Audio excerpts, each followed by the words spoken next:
Hello there, welcome back to my channel. Dileep here with another video.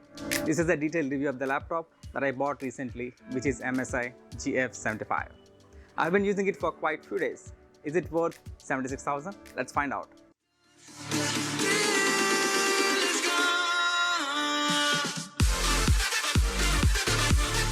But before that, I need to say thanks to all of you for your support. 17.3-inch display combined with thin bezel design, it gives ultimate viewing experience whether you play video games or watch movies. 144 Hz screen clearly makes the difference between 60 Hz. This is where you can control laptop performance and other stuff. In Drag and Center, you can toggle function key with Windows, disable Windows key, and can control camera as well. There are various modes to get most out of the laptop.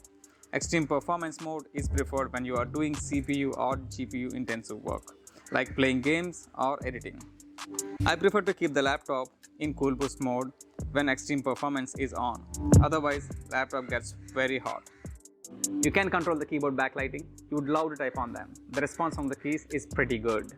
Trackpad is smooth and accurate. It supports multi-gestures. Let's talk about performance. Boot time is less than 11 seconds. Installed heavy softwares on this and they work pretty smooth. Played heavy games like Avengers and Counter-Strike. Laptop is able to cross 180 FPS and games played butter smooth. Best part about the laptop is RAM. You can upgrade it to 64 GB, which is pretty huge.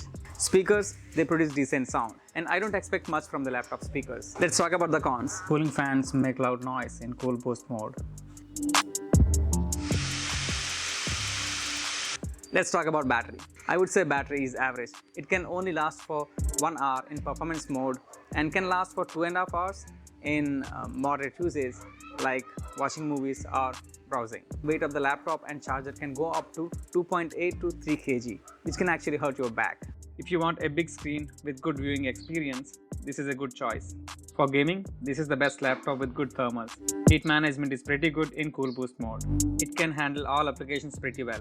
If you are planning to buy this laptop for heavy editing, I don't recommend this. And if you travel a lot with the laptop, then you need to reconsider because the weight is around 2.8 kg. The battery is average.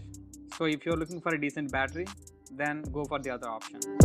Overall, this is one of the best laptops for gaming and productive work without any doubt.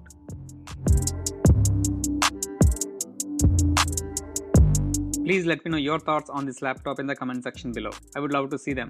If you find this video helpful, please hit like button. For more tech and travel videos, please subscribe.